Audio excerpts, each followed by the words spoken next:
Hit OK. See if that. Does anybody pick up any sound now on us? Tell us if we're talking on that. Uh, so here we go on. We're trying to do the technical. Anything going out on. Tell us if you're hearing any broadcast at all on the enchilada going across. Anybody hearing anything? Flip us on the. Well, let me try this. We'll see if we can do it here. Trying to run the. They got it now. Okay, so you can hear us now.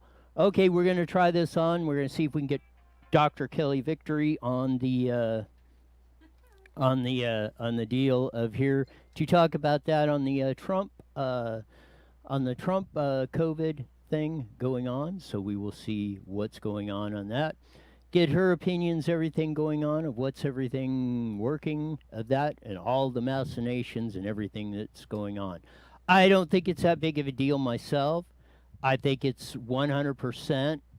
So you got COVID. Big deal. I don't think Trump's going to, I mean, he is on the over 70 crowd of that. So so that's a little bit, but we're going to bring on Dr. Kelly Victory here in a second to clue us all in on the latest details of what's going on.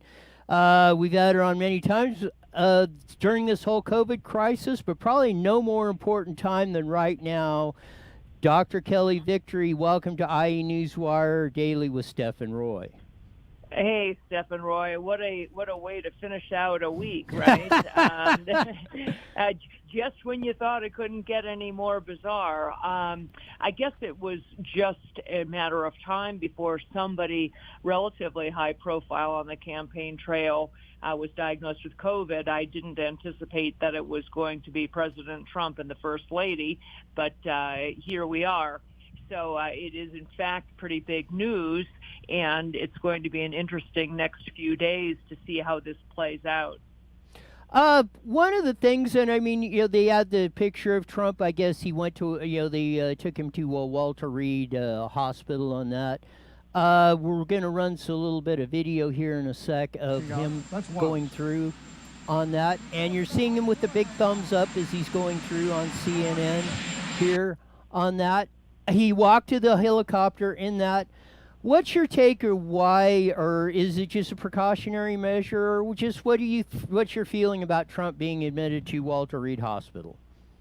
Well, I'm not surprised that they would decide to move him over there, particularly on a weekend when he has a relatively light schedule, out of what you would call, quote, an abundance of caution. There are some things about what they are doing that are giving me a bit of pause, however. While they are reporting that the president has had only, quote, mild symptoms, and those have been reported as low-grade fever and fatigue or lethargy, as well as a cough, they're reporting those things. I thought it was interesting that they made the decision to give him an infusion of monoclonal antibodies this afternoon. That's a relatively big step, not because it's particularly dangerous, but you normally wouldn't do that if somebody wasn't having a bit more symptomatology than what they're reporting.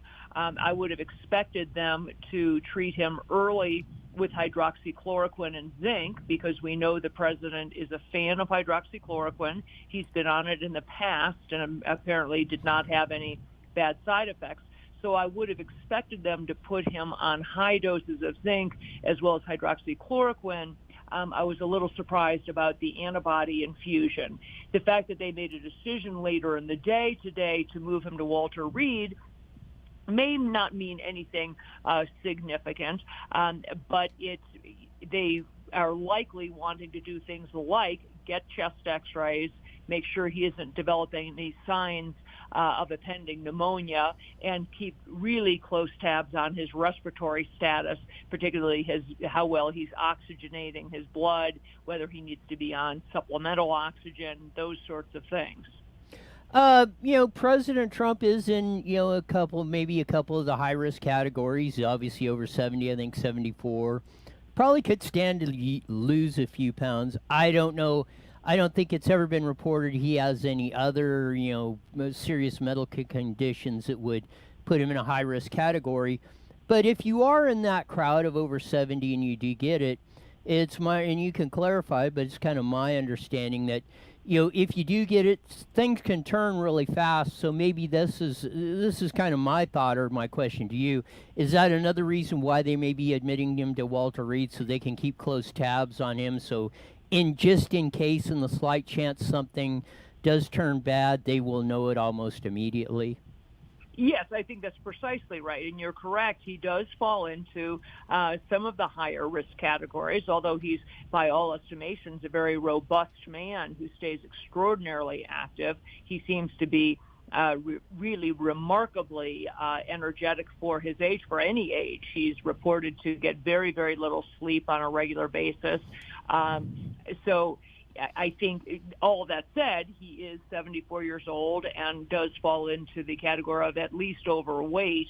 I believe that he has underlying high cholesterol and is on a medication for that, but that by itself is not a significant risk factor. All things considered, even if you're in that category and you come down with COVID, your chance of succumbing to it is very, very low. It's, maybe in the range of 4%. So a 96% likelihood of recovering. But I think out of an abundance of caution, and perhaps because he is so driven, maybe they figured that the better way to keep a really close tabs on him and make him take this seriously, say, no, Mr. President, you need to put your phone down, stop tweeting, get some rest, stay in the bed, follow doctor's orders, maybe to actually move him over there where they can watch him very, very closely, keep particularly close tabs on his respiratory status, make sure that if he needs to be on supplemental oxygen, that he gets it very quickly. And as you said, to be in a place where they can intervene very, very quickly should things start to look like they're going the wrong direction. There are lots of things that we have now in our quiver for treating COVID-19, hydroxychloroquine being only one of them. We know that steroids can play a role, whether they're given orally or inhaled steroids can help very much in calming down the inflammatory process that goes on in some people's lungs with COVID. So there are lots of things that they might try if he looked like he was going the wrong direction. Yeah, I think that's all, and that's why I played that clip at the beginning of this segment of him walking to the helicopter going to Walter Reed with the thumbs up on that. There's no indication that, I could just see the spin coming. Trump's on his deathbed. Da da da da da. The whole thing. The world's coming to an end. See what's going on. Da da da da. I mean, and even in Trump's case of being, over 70 and stuff. What's your assessment of the, even of that, if he is in the high risk category of that? What's your assessment of, is Trump going to fully recover this? What's the odds of that? Well, first of all, you are precisely right with regard to the incendiary headlines. I've already seen the headline, Trump medevaced to Walter Reed. It is not medevaced when you walk onto a helicopter. He's being transported by helicopter to a hospital. That is not medevaced. This is not a man who was on a gurney being transported. So let's clear that right up. If I were a betting woman, I would say that the odds, the statistics, are clearly on the side of the president making a complete and really uncomplicated recovery from this, which is not to say that he couldn't get ill with it for a while in the same way that you can get quite ill from influenza. He might feel really lousy for the next 7 or 10 days and end up spending some time really off the campaign trail and feeling pretty bad. But truly, if I were a betting person, I would say he has every reason to fully recover from this. There's nothing that has happened so far that leads me to believe, oh, wow, we are going the wrong direction. This could turn, go badly very, very quickly. All that said, he could be in that small percentage of people who does have bigger complications, and we'll start to know that in the next couple of days. The thing about COVID-19 is most people don't percolate along kind of with mild symptoms and then all of a sudden fall off a cliff. Generally, if you're going to get into trouble with it, it happens relatively quickly.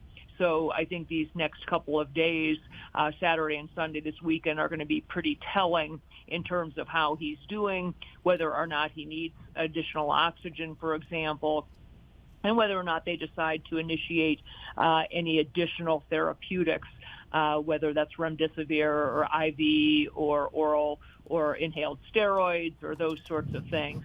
As I said early, I do find it somewhat interesting that they decided to give him an infusion of the antibodies because that's somewhat, I don't want to say experimental, but it certainly isn't mainstream right now, and it's a bigger gun than I would have thought they'd pull out if he was having such mild symptoms as they've been reporting.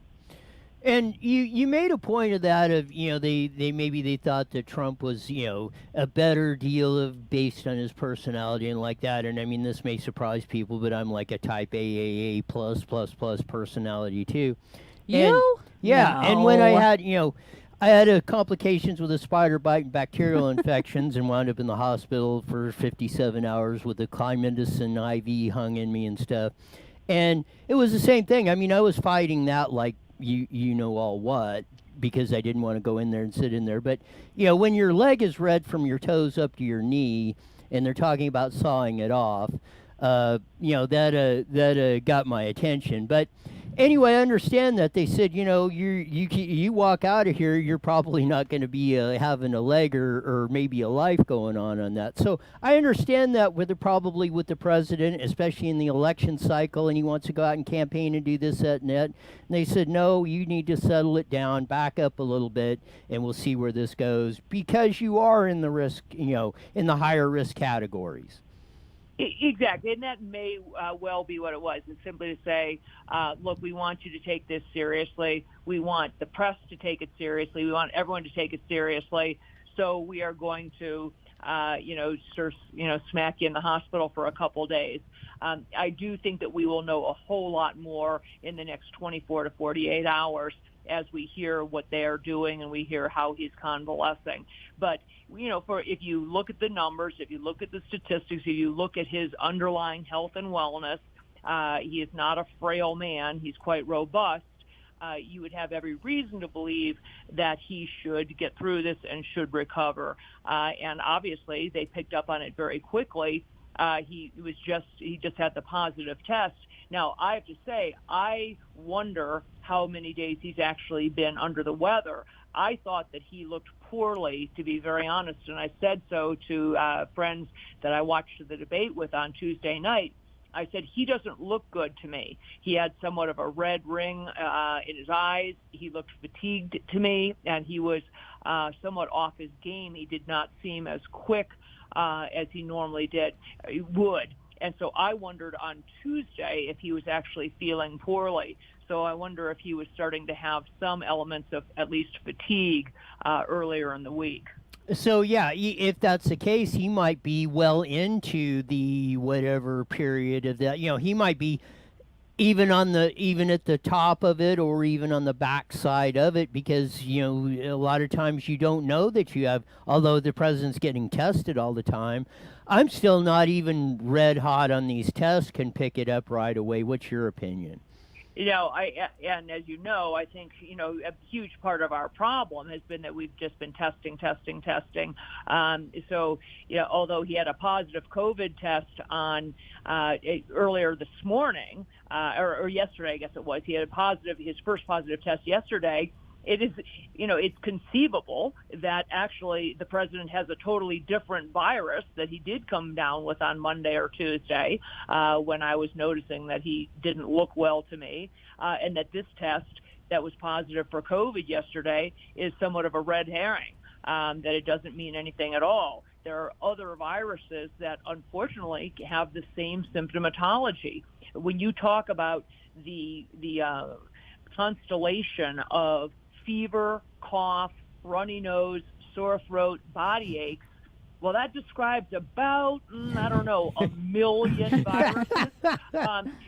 Unfortunately, it's really, really, those are vague and general symptoms that are the exact same with the common cold, with influenza, and with a host of other viruses that we never name at all. When you just sort of say, come down with something and you feel lousy. So I'm not saying that it's definitely a different virus, but I'm saying that's even within the realm of the possible, that he came down with something, Sunday, Monday, Tuesday of this week, and then ended up with one of these positive tests like millions of other Americans for COVID, when it really has nothing to do with COVID at all. And one of my questions, and I'd like to get your thought on it, is just the way I've seen this thing reacts.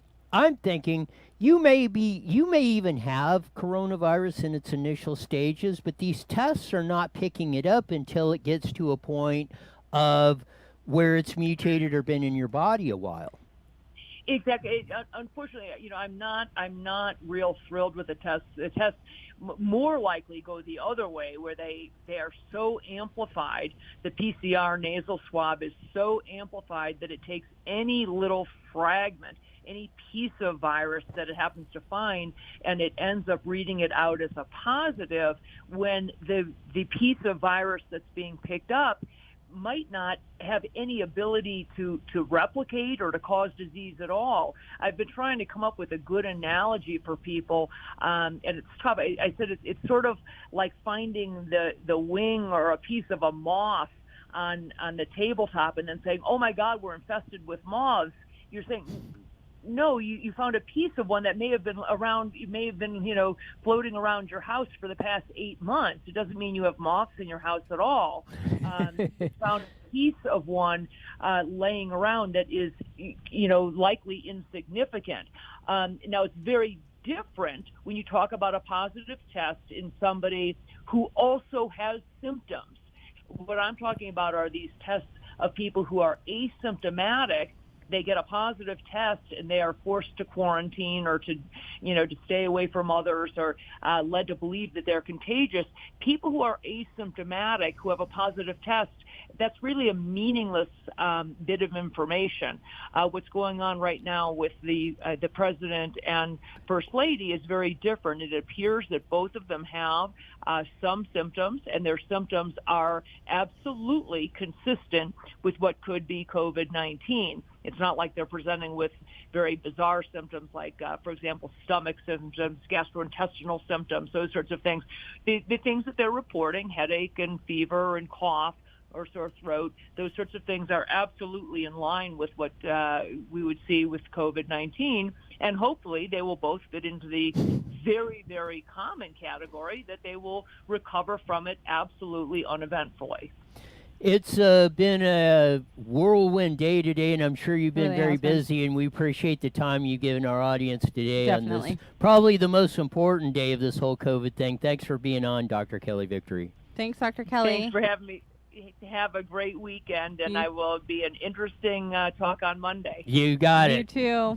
We'll see you then. Bye-bye. Bye. Bye-bye. Dr. Kelly Victory filling us in on the details and giving us the real information, or a doctor's opinion of what's going on, not the Lysol spray can type of stuff that's going on out there of that. It is, and even of that, and what was even with all the stuff, I mean, Trump walks into the helicopter over to Walter Reed. It's probably just more precautionary measures. But like Dr. Kelly said, they're printing, he got put in a medevac helicopter and over to Walter Reed on the over there, and this and that, and all the misinformation that's going on of that, trying to make a big deal out of it. And it is not to say that it's not important, and it's definitely something. I think if this was the way, and I think Mark Meadows was kind of framing it, he's the chief of staff for Donald Trump, and we ran his press conference. You can go back and look at it earlier on IE Newswire. And he basically, business as usual. Trump's, conducting business. He's still having meetings by phone, by Zoom, still in communication with everybody. There's he has no conditions that that prevent him from successfully carrying out the office of President of the United States. So, if I was Trump, I would say, when this thing all shakes out and he has no real serious complications, I would spin it as, it's coronavirus. It's like many viruses, and especially in coronavirus's case, most people don't have anything to fear of it. Right. Of that, and life goes on. What's the big deal? And I think that's, if I was in charge, or that's the way this thing's going, that's the way I would spin it on the whole thing. I'm curious to see if he comes out with a press conference or something early, or this weekend, and updates us on what's going on of this, because I think in my opinion, I would be out front on this thing. I would be totally transparent. But you know what? I think it's going to be a beautiful thing too, because he's going to lead by example on this and show that how really, for him, how it's going to happen, the symptoms he's going to have, how he's going to feel.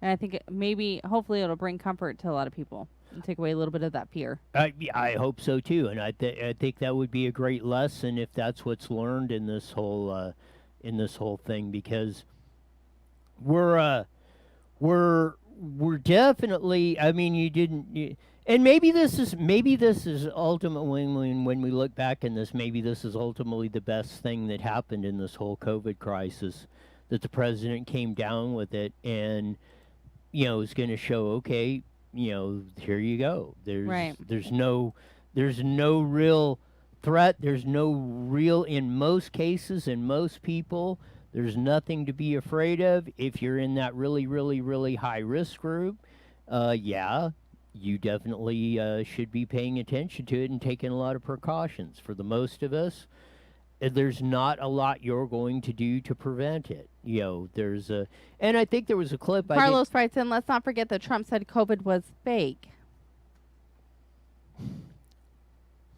That doesn't even deserve any comment of that. After all this that we've been through and all this, we're still going to go back to the. I think where it was he said, how can you believe what's coming out of China on that, and the whole thing, in the the whole gamut.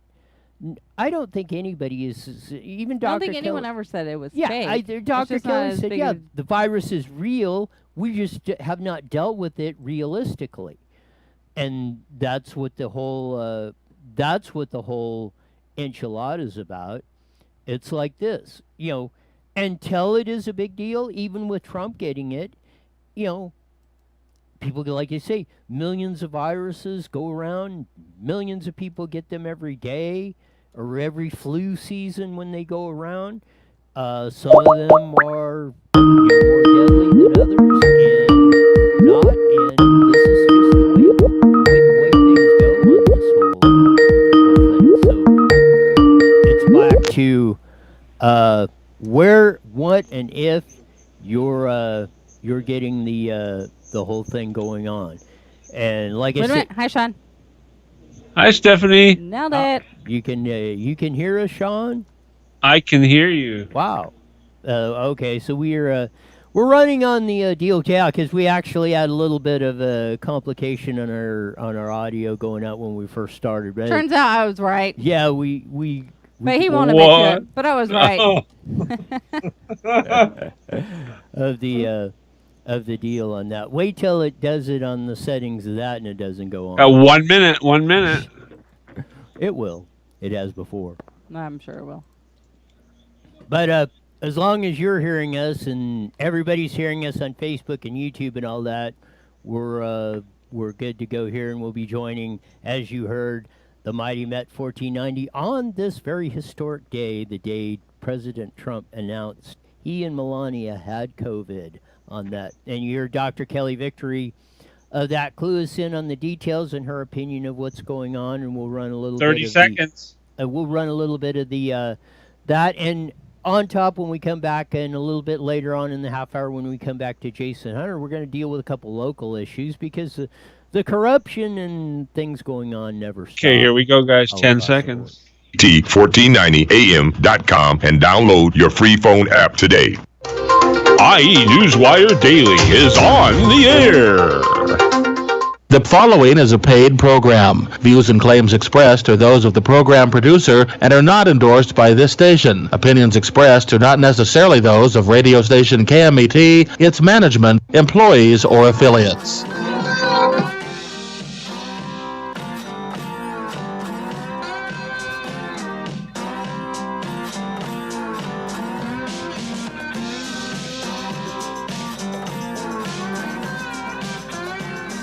There's that funky slide guitar music that comes on every Monday through Friday at 5:30 on the Mighty Met 1490 KMET, broadcasting on the AM band all across the Inland Empire. Joining our audience worldwide from on IE Newswire, both on Facebook and on YouTube. Make sure you hit that like and subscribe button and share, so that way everyone sees Roy's pretty face.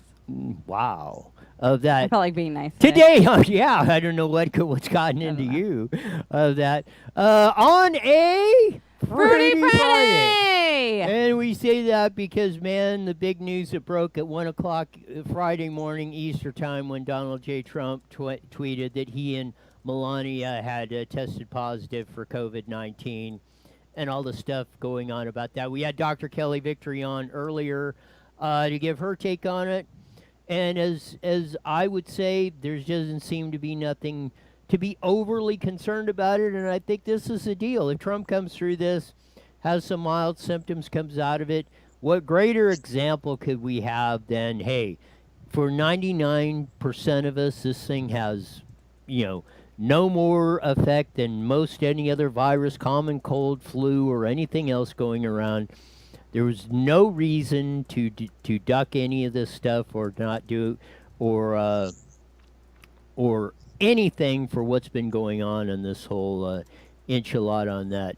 And I want to say this to that because here's all of my where did all my links go? Oh, here we go. That one. Yes, this is the one I was looking for that because messing up my stuff. A couple of things that went on this, and we'll get to that. Tom Steyer, he's the and Governor Hairgel announced a little bit, and I want to peel this around to what this is all about. Hairgel announced not too long ago, back in April, that he's had an economic task force, and he put Tom Steyer, it's a billionaire that made money off oil and gas, and now is all the greeny stuff against that. Well, Bob Iger of Disney, the head of that, was on that recovery task force, and he just, Bob Iger resigns from Gavin Newsom's recovery task force days after Disney announced the 28,000 layoffs. And part of that, again, and most of them in California went on, Disney's been begging to open up. We're opening up in Florida, in China, and everywhere else. You're not opening up here anywhere else. We've still been locked down 6 months later on this for absolutely hardly any other reason of what's going on. But we're sitting here on the deal, and it's been in the, he said it. Tom Steyer and the crew were talking about, this is not about opening up California. They put out press releases on it. It's about turning us into a green economy and this and that and yada, yada, yada. And it goes back to, as Dr. Kelly Victory said when we had her on earlier, they said, oh, Trump's getting medevaced over to Walter Reed Hospital in a helicopter, da-da-da-da. No, he's not getting medevaced. He's not. If you crash on the freeway and you're minutes away from dying, and they send the helicopter in to do, that's a medevac helicopter. When you have a extremely serious injury, and seconds mean the difference between life and death, that's what a medevac helicopter's about. He walked in, as we showed the video from CNN, he walked to the helicopter under his own power, gave the thumbs up, and as we said, or Dr. Kelly Victory explained, it's probably just as a precautionary measure, just to make sure nothing goes wrong on the deal. And like I said, Trump, hopefully, when he spends this all... And he's president. Why wouldn't he get yes.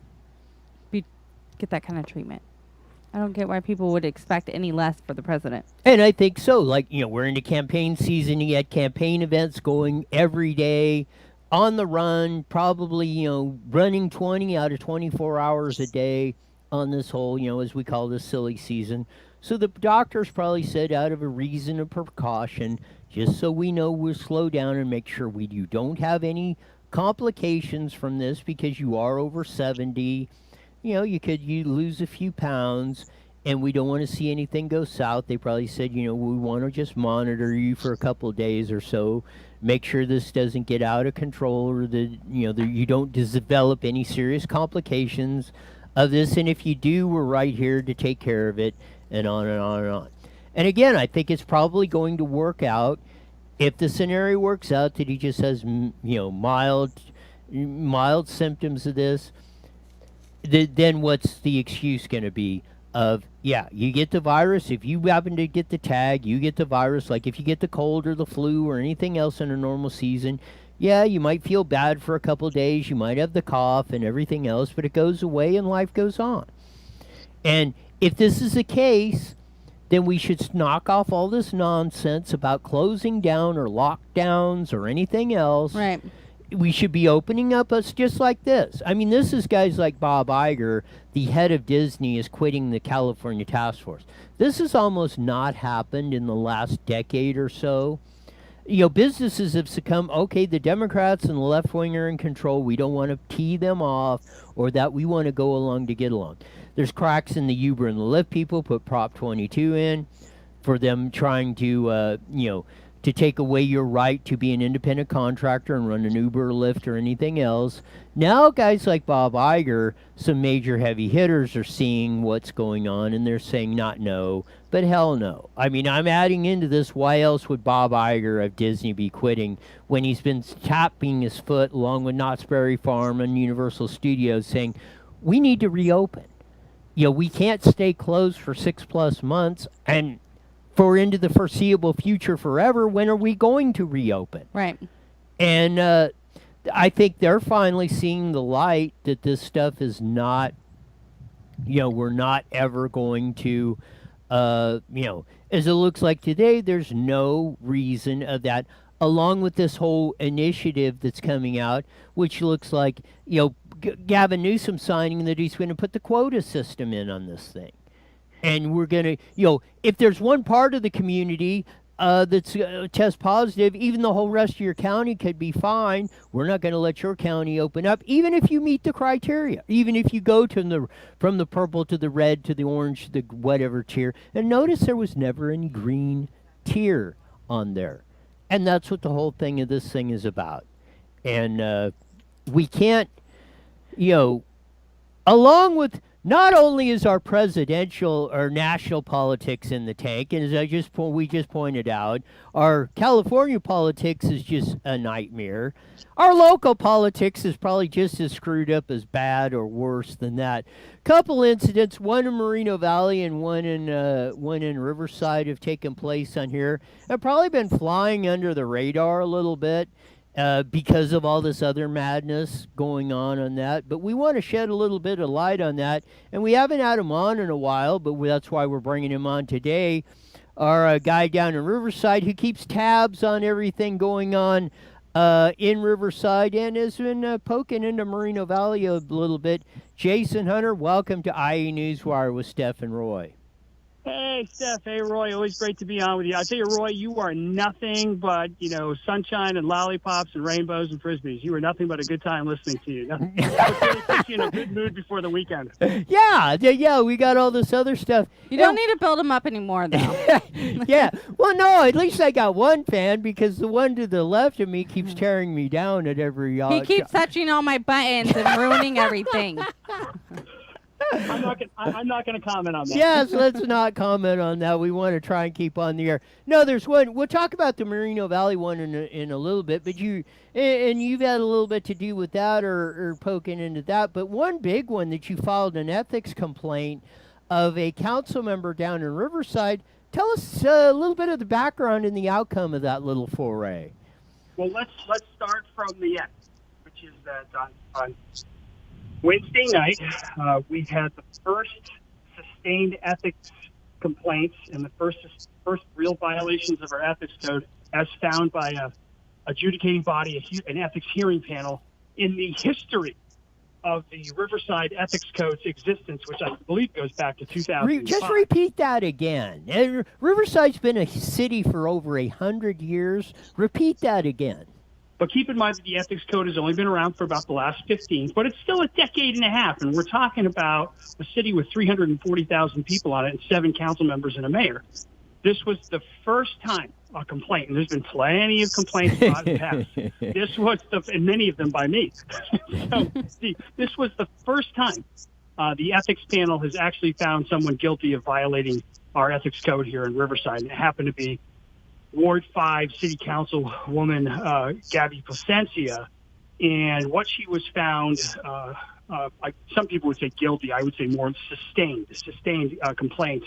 And because this isn't a court of law and it's not a criminal court, the burden of evidence is only a preponderance of evidence. It's not beyond a reasonable doubt. But what she was found sustained, the violations were, number one, that putting a union bug, which was one of the first official acts she did as a city council person, after, of course, taking over $90,000 directly from public and private public unions for the most part, and maybe another $10,000 indirectly during her campaign she ran in 2009. One of the first things she did was put the union bug, it's that little logo that's kind of, symbolizes it. To me, it's a partisan symbol of pro-union activities.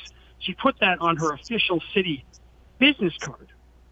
And what the panel found was that in doing so, and this was something that was voted on by the council, I think it was a 5-2 vote with Councilman Chuck Condor and Councilman Jim Perry voting against. So the council did approve of this, but the ethics panel said, okay, the council approved of it, so it may be legal, but it's still not ethical. You are guilty of advocacy on of private interests on behalf of third parties. And that's in the ethics code, and they found her guilty 4-1. That was the final vote. And then secondly, they said on top of that, the way you brought this topic forward and you bypassed Riverside passed sunshine ordinances, which bring a lot more transparency into the process as to how policies get presented before the council and sort of how many days the public has to review it, et cetera, et cetera, et cetera. They said you did this in a kind of an underhanded way whereby you sort of declared it an urgent matter that just had to be voted upon. And, of course, they said business cards are not an urgent matter. An urgent matter is something about public safety and health or something that's going to cost the city a lot of money. It's not whether or not you buy $35 business cards or not. And secondly, so you bypassed our sunshine ordinances, which did not give the public the proper time to review what you were suggesting for changes as far as adding this union bug onto your, not just your business card, but other city paraphernalia as well, stationery. And they said, you also wrote an agenda report that went with this that nobody in the general public would have had any idea what you were possibly suggesting or what you wanted to do when you brought it forth to the council for a vote. And so you kind of sneak attack the public. And they said because you violated our local ordinances, which is the sunshine ordinances, you have committed another ethics violation, which is breaking a local law. And as if you remember, most municipal codes, if you break and this is the codes, these aren't resolutions, these are the actual municipal codes. Hey, those can be punished by those can be misdemeanors or fines. So Here's what's going to happen now that she's been found sustained of these two violations.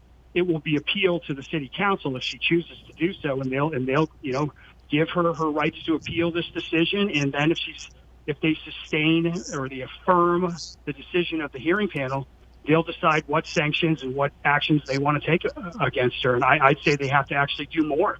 I think they will have to, at some point in time, re-agendize the whole idea of being able to put this union bug on a business card and probably write it out of existence in their policy. And then they'll have to go out and have to destroy all that paraphernalia which has the business cards on, which has the union bug on the business cards to begin with.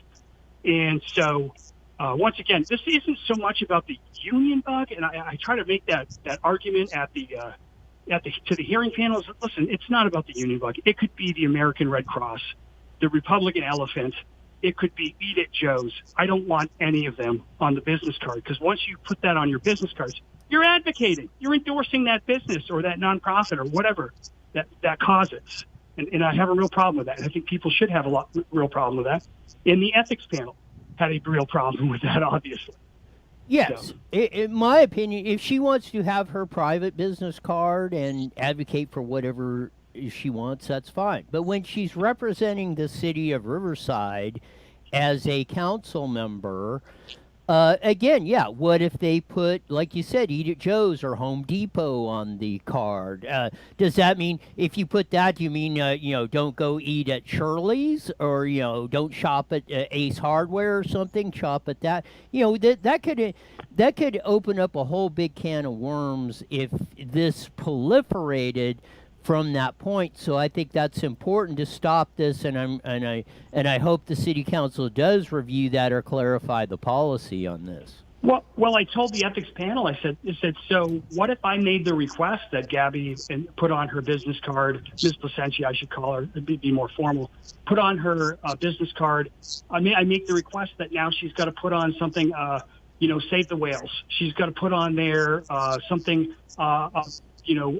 American Heart Association, and she doesn't put it on. Do I now have a First Amendment claim because she's basically using city assets to promote one cause over another? Right? Could the city be sued? Could she be open to liability because she put one thing on her card? Does now the business cards they're going to look like NASCAR race cars, right? They yes. need to have 57 different other logos on there, right? The other thing that's disturbing about this is that people say, well, what does it matter? What's the big deal? Well, the big deal is that, not only did over $90,000 come into to a campaign from the unions, I've always said, listen, hey, these public sector unions are the largest special interests in every town and city in California. And we've got all of our MOUs, our memorandums of understandings, coming up for review here, I believe, in the next 12 months.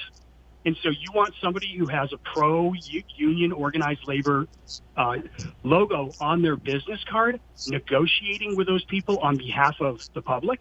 I don't want that, right? So it sends a really terrible message, in my opinion. And even something that just popped into my head about that, which if there was an issue with somebody with the logo you have in their business card as official representative, would you have to recuse yourself from voting on that issue because you maybe have a conflict of interest?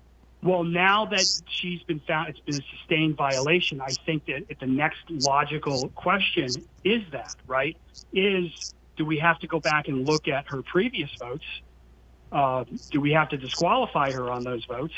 And should she be recusing herself going forward until she destroys all of her business cards? Should she be recusing herself if she refuses to do so on all votes involving anything that might have anything to do with union interests?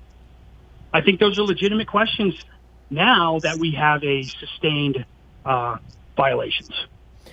Couple minutes left, and I want to get to, because there was a article produced in the Beacon Project from the University of Southern California Journalism Project by Myra Wu, questioning what's going on with Tom DeSantis, the former city manager. Did he retire?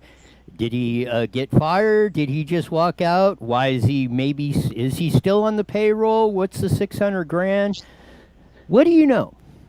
Well, when Mr. DeSantis, according to Mr. DeSantis in the city of Moreno Valley, quote unquote, retired, and he told the Press Enterprise, in fact, that he retired last December, yours truly did a public records request for any secret settlement that he may have reached with the city of Moreno Valley.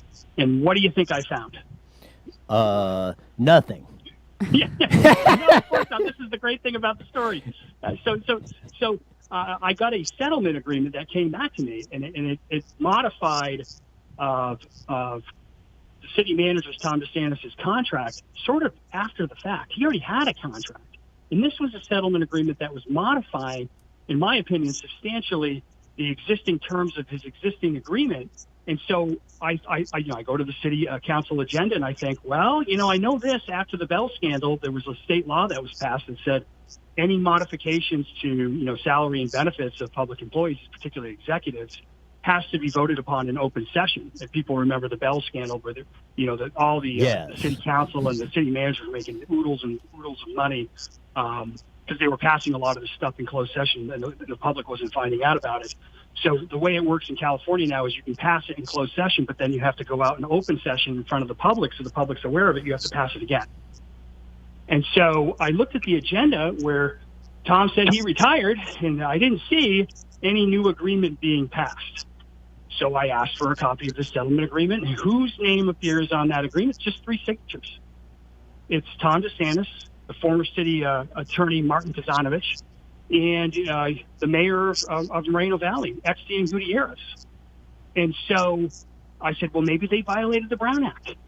So we made some inquiries into the city as to what was going on, and it sure seems to us, given the evidence that we've seen so far, that these seem, at least at first glance, to be deals that the other council members were not necessarily aware of. They were parachute type deals enhancing existing benefits that were struck between a couple of staff members and the mayor. Oh, so I just want to clarify that. So you have found no evidence, or the city or Tom DeSantis or anybody has not clarified this situation or answered any questions on this that you or others have had. I think in the article, most of them declined to comment.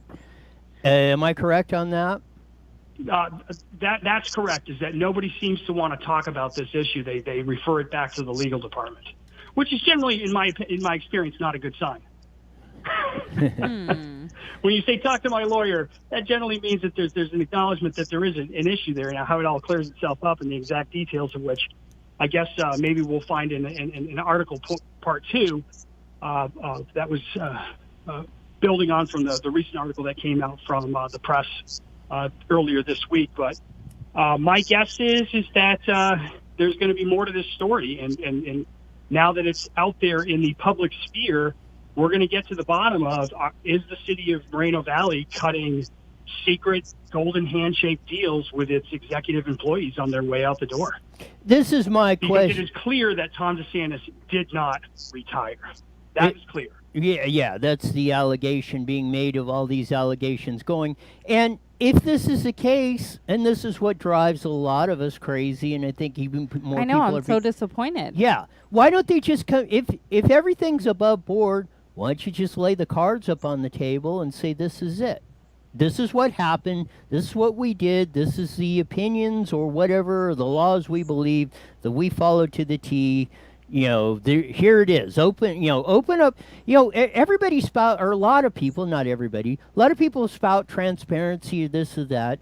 But when it comes to these situations, like you say, everybody seems to clam up. And there is no, as far as I'm concerned, no lawyer give legal advice, but as far as I'm concerned, there is no law that prevents you from releasing information. There may be laws to protect you from people getting your information, but there is, you can waive your Fifth Amendment rights and confess to a crime. Why? And there's no Brown Act violation if you believe that a crime has been committed in the state of California. So if something is discussed in closed session and you believe it's in the furtherance of some sort of criminal activity, you have the right to come forward and talk about it without fear of violating the Ralph M. Brown Act. So why do these things occur? They occur because, they're hoping the public isn't paying attention and that they can get away with them. That's why they occur. And if heaven forbid they did it in the open, they probably wouldn't want the criticism that would come with it. So they do it behind closed doors. Problem with that is that's often fraud, not just civil fraud, but criminal fraud when you defraud the public. So we shall see. I'm not saying that's what happened here, but based upon the article that I read, that seemed to be insinuated that was the path they were going to continue to investigate on. And I look forward to maybe a second article. There you go. We're almost out of time. Jason Hunter, thanks for being on the show. Thanks, Jason. Have a great weekend. You too. Yeah, again, I mean, if everything is above board and there's no question or that, just release the documents or answer the questions. And exactly. Then it goes away. If everything's cool, it just goes away. The constant barrage of this just makes people more jaded when it comes to our government, Right. and that's what's sad, in my opinion. I'm I just wish I don't want to think that's true though. we would. How all, do you get honest people in running your cities? Roy for mayor. I'm just kidding. That would be a nightmare. You're probably right on that. No. But no, and it is. But no, like you're saying though, like how is anyone going to trust the city, or how's the city ever going to get corrected when it's ran the way that it's ran? All And of I've our expressed governments. before too that I'm very disappointed in the lack of coming out while everything's going on and making appearances and being there for the citizens of your city. Yeah, and it should be. It should be transparent. You should answer the questions. You shouldn't duck the questions. Right. The hard questions. And I mean, I'm not saying. I mean, I've experienced this at all levels of government, of all that. It's not exclusive to that. And I think that's one reason why people. You talk about why people don't run or honest people don't run, is because the government monster is getting so big and now it just runs you over or runs you or you become the problem of that. I will say this is probably no better example than Trump. I mean, he doesn't owe allegiance to anybody on this stuff. And look at all the grief he's went through in almost 4 years of being on the presidency. So that's it. We'll come back over the weekend and that, because I'm sure with the whole thing that's going on, we'll have plenty to talk about on Monday. Coming forward, we'll bring it to y'all like nobody else does on IE Newswire on Facebook, YouTube, and KMET 1490. Till Monday, We're gone. Have a good weekend, everyone.